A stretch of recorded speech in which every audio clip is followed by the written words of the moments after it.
Before I share the remainder of this tale, I must ask you something minor. If you've ever loved someone so deeply that their betrayal didn't just crush your soul, it nearly took your life, then please stay with me until the finish. Because what I'm about to reveal still keeps me awake at night, not from dread anymore, but from sorrow, the kind that doesn't have a clear name. My name is Arthur. I'm 68 years old.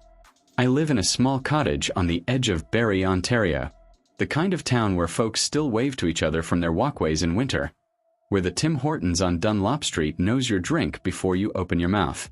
I retired 4 years ago after 31 years working for the City of Barrie's Public Works Department. My wife, Diane, passed away from ovarian cancer 6 years ago this past March. Since then, it's just been me, the dog, old beagle named Barney, and a particular kind of silence that fills the house when the person who used to fill it is gone. I have one daughter. Her name is Sandra. She's 39 years old, and she is the reason I'm still alive today, but not in the way you might think. I need the backup. After Diane passed, I went through what I can only describe as a long gray tunnel. I kept working for another year, mostly just to have somewhere to be. When I finally retired, the tunnel got darker. My doctor put me on a mild antidepressant.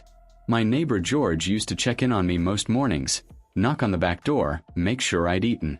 Sandra called every Sunday evening. We'd talk for maybe 20 minutes about Barney, about the weather, about whatever she was watching on TV. It was surface level, but I was grateful for it. She was busy. She had her own life in Hamilton, her own problems, though I didn't know the half of it yet. The Sunday calls became Friday calls. Then she started dropping by. At first, maybe once a month. Then every 2 weeks, she'd arrive around dinner time with a casserole dish covered in foil or a container of soup or one of those pre-made lasagnas from the Metro on Upper James. She'd stay 2, maybe 3 hours. We'd eat together, watch a bit of television, and then she'd drive back to Hamilton. I was touched genuinely. Sandra had always been independent. She took after her mother in that way, headstrong and self-sufficient. And after Diane died, our relationship had been cordial but careful, like two people who loved each other but didn't quite know what to say now that the person who had translated between them was gone.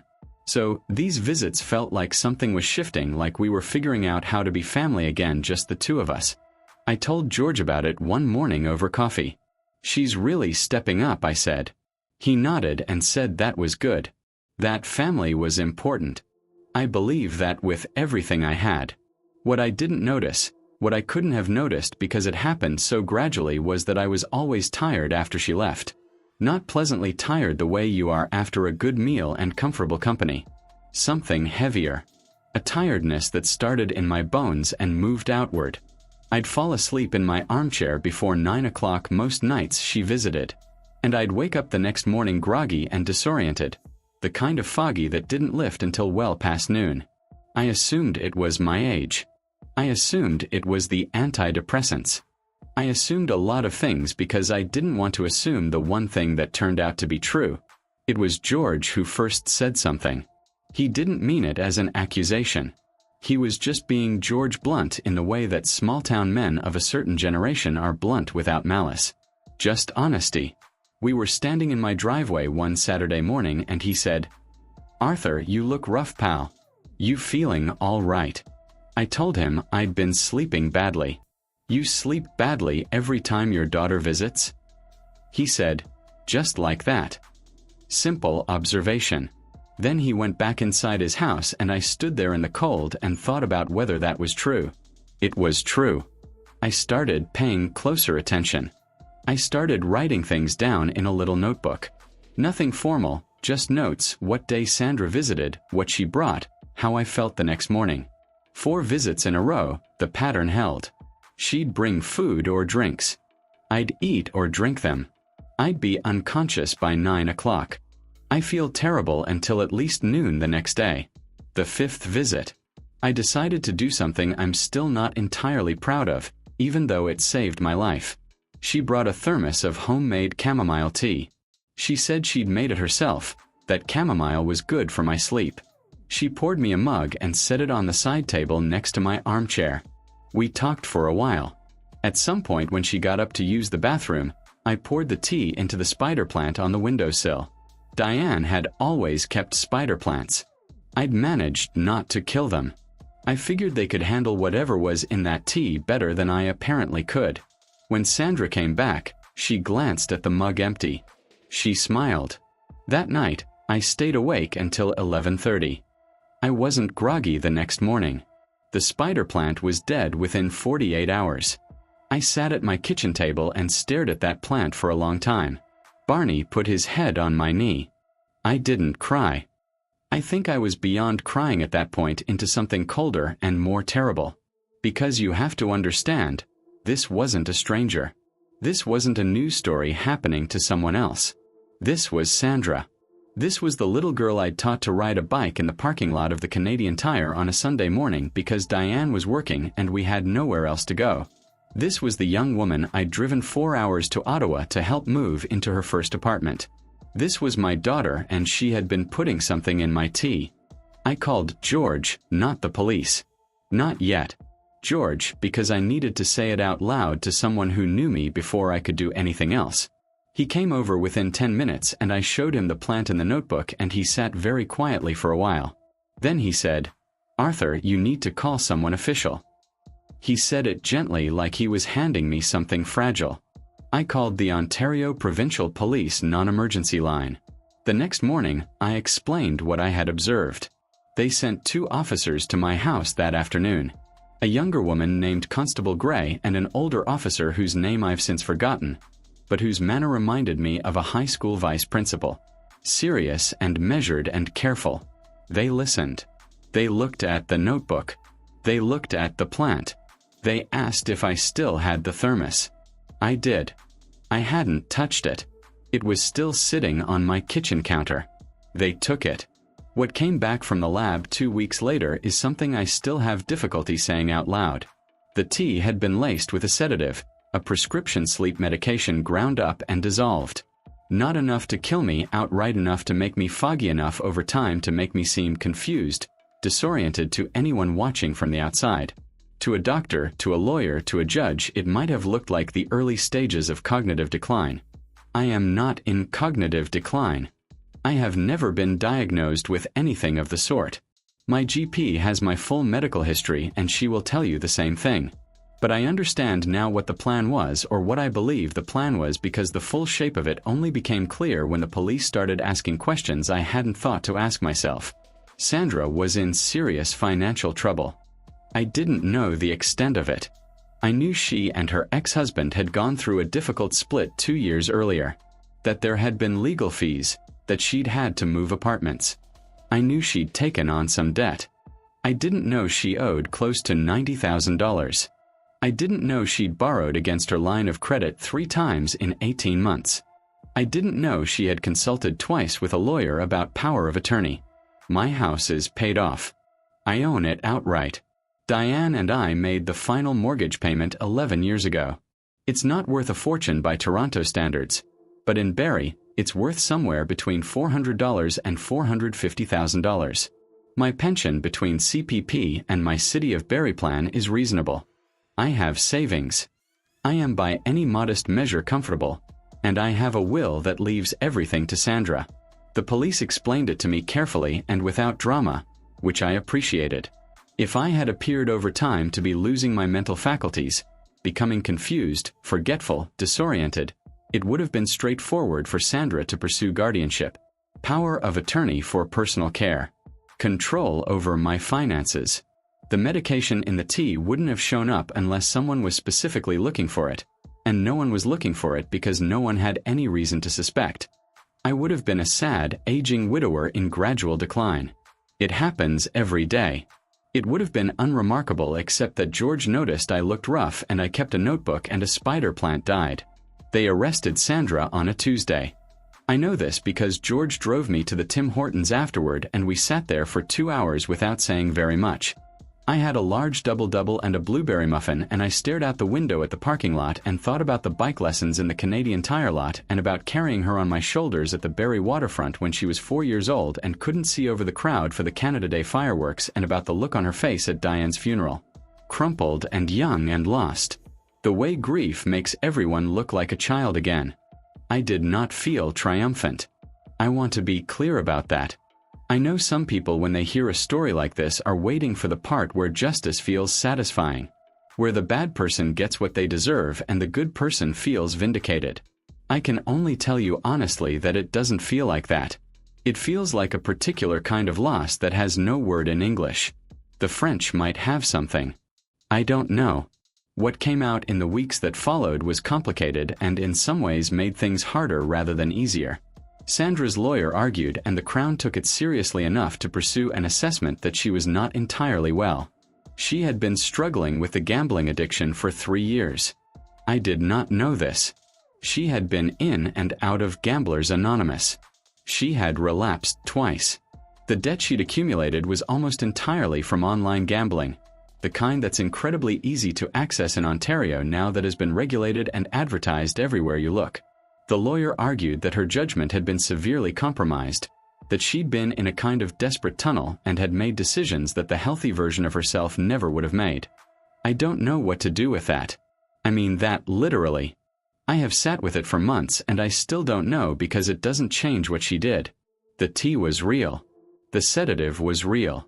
The plan, whatever its full shape, was real. And yet I know my daughter. I know there is a version of her, the version I raised, the version Diane loved, that would be horrified by what that other version did. I believe that. I have to believe it because the alternative is that I never knew her at all. And I can't carry that. She pleaded guilty in the end to criminal negligence causing bodily harm. Her sentence involved the conditional discharge, mandatory participation in a treatment program for addiction and mental health, and supervised probation for 2 years. No prison. I know that will frustrate some people. It frustrated me for a while, but the Crown explained that given the circumstances, her medical history, her cooperation, the absence of a prior record, incarceration was unlikely to serve anyone well. The judge said something that has stayed with me, though I won't try to quote it exactly. Something about how the law's job in cases like this is sometimes not to punish, but to repair. I'm not sure I fully believe that yet, but I'm trying to. Sandra is in a residential treatment program in Guelph. She's been there for 4 months. We have not spoken directly. Her counselor sent me a letter with Sandra's permission saying that she is engaging seriously with the program and that when she is ready, if I am willing, she would like to talk. The counselor was careful to say that there is no obligation, that my well-being matters, too. I appreciated that more than I expected to. Barney died in January. Old age, the vet said his heart just gave out. I buried him in the backyard under the cedar tree, which is not technically legal within Barrie city limits, but which George helped me do anyway, at 7 in the morning before anyone was awake. We didn't talk much. We just dug. Then we went inside and I made eggs and we ate them at the kitchen table and George said, "Good dog." And I said, "Yeah," and that was enough. I have a new GP appointment next month. My regular doctor has retired and I'm being transferred to a younger physician at the Barrie Community Health Center. I've been told she's thorough and good with older patients. I'm bringing my full file. I'm bringing the lab results. I'm not hiding any of it. Whatever happens to my health from here, whatever the long-term effects of those months of low-grade sedation turn out to be, I want someone who knows the whole picture. I've also updated my will, not out of anger, out of clarity. There's now a provision that in the event I become incapacitated, a combination of my financial decisions must be approved by both my lawyer and George, who has agreed to serve in that role. George complained mildly that this was a lot of paperwork for a man who had been planning to spend his retirement fishing. I told him I'd buy him a new rod. He said that wasn't necessary. I bought one anyway. I don't know what happens next with Sandra. I think about it more than I probably should, in the way that you think about things at 2 in the morning when the house is quiet and Barney's not there to put his head on your knee anymore. I think about calling her. I think about what I would say. I think about whether I'm capable of the kind of forgiveness that would let us have some kind of relationship on the other side of this. And I genuinely don't know the answer. What I do know, what I wake up every morning knowing, is that I poured out that tea, that something in me, some instinct I couldn't name at the time, said, "Not tonight." And that small act of quiet refusal, that one moment of inexplicable caution, is the reason I'm sitting here to tell you any of this. I am 68 years old. I have been a husband, a father, a public servant, a widower. I've kept a small house warm through 35 Ontario winters. I have loved people imperfectly and been loved imperfectly in return. And I have learned later than I should have that paying attention to patterns, to your own body, to the small things that don't quite fit is not paranoia. It is survival. If you have someone in your life whose behavior has shifted in ways that make you uneasy, even in ways you can't articulate, trust that unease. Write it down. Tell someone. You don't have to have proof. You don't have to be certain. You just have to be honest with yourself about what you're seeing. I wish I had been honest with myself sooner, but I'm here. And some days that still surprises me. I've thought a lot about the spider plant. It sounds absurd. I know. A man nearly loses everything. His health, his home, his sense of who his own child is, and what he keeps coming back to as a houseplant sitting dead on a windowsill. But that's where my mind goes because the plant didn't choose to pour out that tea. I did. And I think about what it means that such a small decision, impulsive, almost unconscious, was the thing that separated what happened from what could have happened. I didn't pour it out because I was clever. I poured it out because something in me had been paying attention even when I thought I wasn't. All those mornings of waking up foggy. All those afternoons of feeling like I was moving through water. All those notes in that little notebook. They weren't just documentation. They were me refusing quietly and without fully knowing it to stop trusting myself. That's the part one want to say clearly because I think it matters. I almost talked myself out of suspicion a dozen times. I almost told myself I was being paranoid, that I was a lonely old man looking for patterns that weren't there, that Sandra loved me, and I should be grateful she was coming around at all. The cost of ignoring what your own body and your own mind are telling you can be enormous. I'm not saying distrust everyone. I'm saying that the instinct which tells you something is wrong deserves to be taken seriously, even when, especially when the person involved is someone you love. That instinct is a form of intelligence. It's the accumulated weight of everything you've observed, processed quietly, filed away. When it speaks, it deserves a fair hearing. What Sandra did was wrong. I will not soften that or excuse it away. Whatever state she was in, whatever desperation had narrowed her world down to a series of terrible choices, she made those choices. The tea was real. The sedative was real. The plan was real. And the consequence of that is something she will carry and something I will carry for the rest of our lives. That's how actions work. They don't disappear when we regret them. They stay in the world and they shape what comes after. But I've also had to sit with the harder question. What do I do with the parts of her that I still recognize? The little girl who cried at Diane's funeral. The young woman who called every Sunday because she didn't know what else to do. Those parts of her didn't vanish. They got buried under debt and shame and a sickness she didn't ask for and didn't treat in time. I don't think understanding that means forgiving everything automatically. I think it means keeping the door cracked instead of slamming it shut. Not for her sake only. For mine. George helped me dig a hole in the backyard for Barney in January and neither of us said much. That kind of friendship, steady, undemanding, present, is worth more than I ever told him. Intelligence isn't just what you know. It's knowing who to call at 7 in the morning when you need someone to just show up and dig. I'm still here, 68 years old, living in my paid-off house in Barrie, drinking my own tea made by my own hands. That's enough for